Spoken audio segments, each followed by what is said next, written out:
Are you familiar with the Terry Gilliam clip talking about Spielberg and Schindler's List? I know that Terry Gilliam, I think, is not too thrilled with Spielberg as an artist, and Gilliam is a much better filmmaker overall. But if I saw it, I saw it years ago. Basically, he made a comment about how he feels like Spielberg movies wrap everything in a bow. Like, we Yeah. saved the day, the Holocaust, we won because we saved like 5 people or whatever. And it's interesting because he said that Kubrick, this is the quote by Kubrick, he said, the problem with Schindler's List is it's about success, but in real life, the Holocaust is about tragedy. Like supposedly Kubrick absolutely hated it. He thought it was just childish, Yeah. And Well, I've always been suspicious of Spielberg's claims that they were buddies because that's like me hanging around with Joey the dog-faced boy who barks when the moon comes out. It's like, yeah, here Joey, here's a biscuit, but I can't have any intellectual intercourse with Joey because he's a pinhead. And I'm sorry, but Spielberg is not in any league with Kubrick. Kubrick is one of the top 5 or 6 filmmakers. He's up there with Kurosawa uh, and Bergman and Orson Welles. And Spielberg is the dumb little shit in the back fingering his asshole. Well, no, I mean it's amazing to me. I mean, like Kubrick was just a genius. Which I would say Kubrick probably had one of the best, Kubrick probably had one of the best consistently good filmographies up till he died, even with Eyes Wide Shut. I saw that a long time ago, but I remember being like wowed by it. You know what I mean? Well, yeah, I when I saw it, I was like, this is clearly a great film, and yet all the critics were saying it wasn't. Then 15 years go by, and they're saying the same things that I said. But most of these, this is why most critics, I mean, people are such sheeple. Whether they're fucking people voting, I'm not going to vote third party because I want to vote Democrat and Republican, so my vote counts, even though I'm going to get raped up the ass. People are the same way with criticism of film. They don't want to say something is bad right away because and my wife is just telling me that she was reminding me of a friend of ours who was once given a book for free to review, and the person who wrote the book was complaining to Jessica about when she was writing for this website why the review wasn't in, and the guy who got the book said that, well, it was a bad book and I didn't want to write a negative review. That's not the point. You said you were going to review it, and you have to take a stand.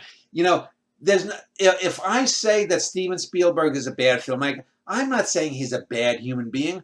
I'm not saying Spike Lee is a bad human being. Yeah, that's what drives me crazy is that if you tell somebody, like, if you think someone's a bad artist and they're a fan, they take it personally. Yeah. But it's like, I don't think less of somebody because they like, unless they're like into really bad stuff. Yeah. I don't think less of somebody. Like, okay, I'll give you a good example, right? And because everyone gets so offended, left or right. I mean, I've met so many people that get easily offended. So I love John Steinbeck, right? I know you love Grapes of Wrath. Are you familiar with his other stuff? Well, let's stop using, if you can, let's stop using emotional terms. I can tell you things I love. I love Godzilla films, but I appreciate intellectually Steinbeck. There are some moments like the Rose of Sharon incident at the end where she feeds the the hobo with her breast milk. That's a great scene, and I love certain elements of it, but it's because of the greatness of how it's crafted and where it's placed at the end. But like I said, if I just had 90 minutes before I was to die and I was in a room and they said, "Can you play one movie that you want to watch?" I'd say play Godzilla's Revenge with Minya, because that emotionally got to me. I was a latchkey kid. I was bullied like that. I fought back, often futilely, and sometimes I would win. And that's actually a great kids movie if you've ever read my review of it. And it's totally slagged on by Godzilla snobs as a bad film because it uses pieces of other Godzilla films from the 60s which were cheesy.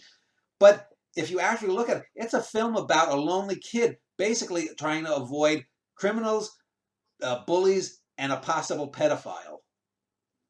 Yeah, but okay. So, but going back to my main point, do you think Steinbeck? Have you read any of his other work, and do you think highly of it as an artist? Well, yeah, I mean, I've read everything. Like I've read Travels with Charlie.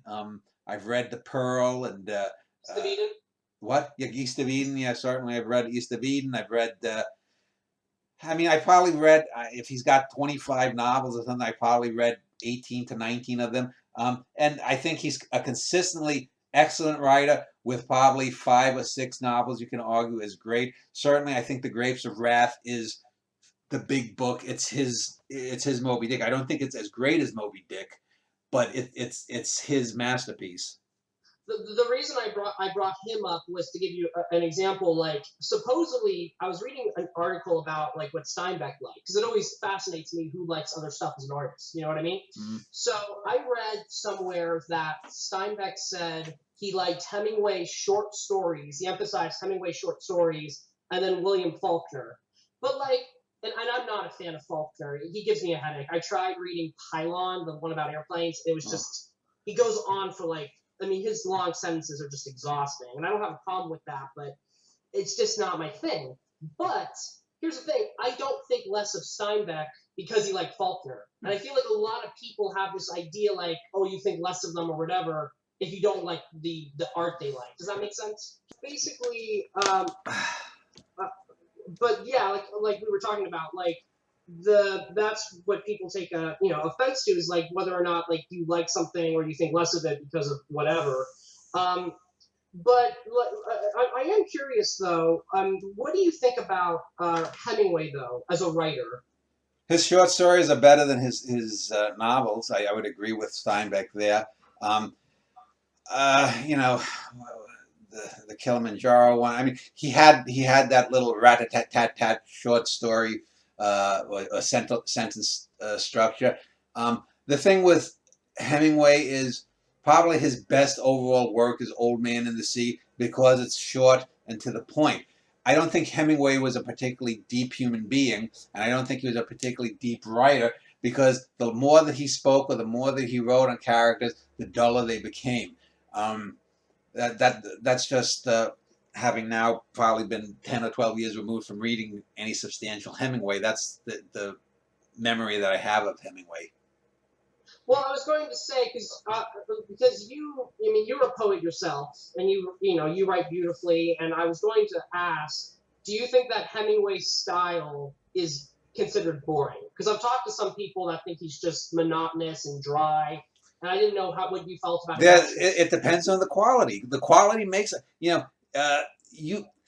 this gets back. People want to lump everything together, just like with Joseph Campbell and stories. Like I said, show me a great Shakespeare sonnet, and I'll say that's a great sonnet. Show me one of his shittiest sonnets, that's a fifth-rate knockoff. I mean, one of the problems with Shakespeare, if you actually read all 154 sonnets, for example, you'll have a handful of sonnets that deal with this topic or that topic, and usually there's a range of quality. There's the best one, there's the worst one, and there's the mediocre one.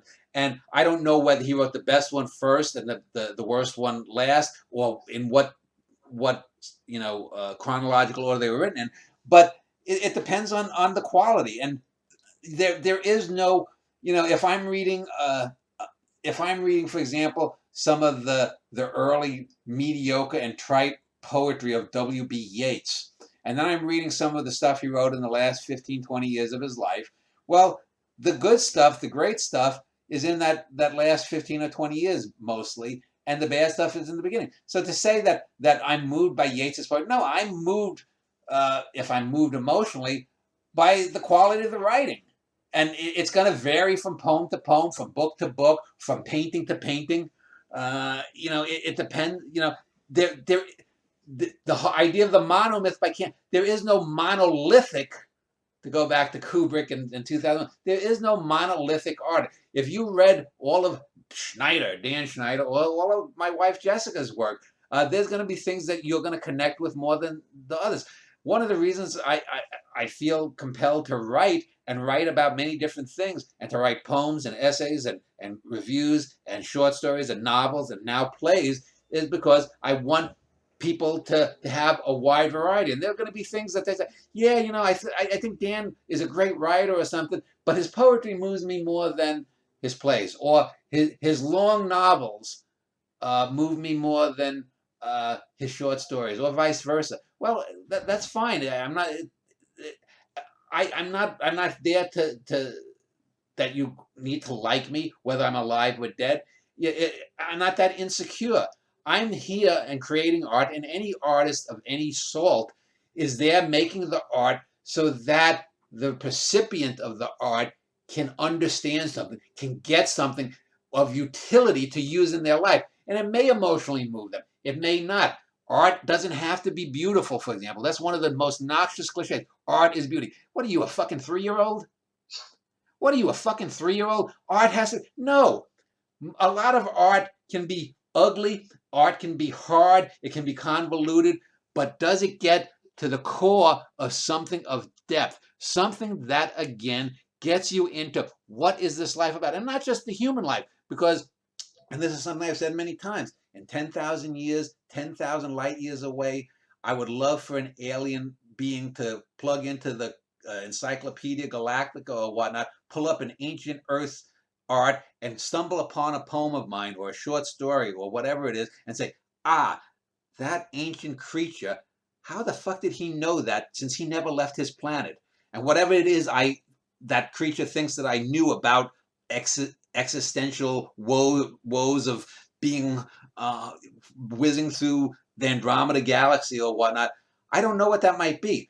But that connects me, and that is to me far more important as a symbol of immortality than just living forever. I don't want to live forever. I mean, I can barely remember now in 55 years things that happened last Tuesday. What am I going to do if I was 5,500 years old or 5.5 million years old? I mean, you know, these kinds of things are just the hubris that a lot of artists have. I want someone to open up and read something and say, I got that. And thank God that I read Schneider's sonnets, say.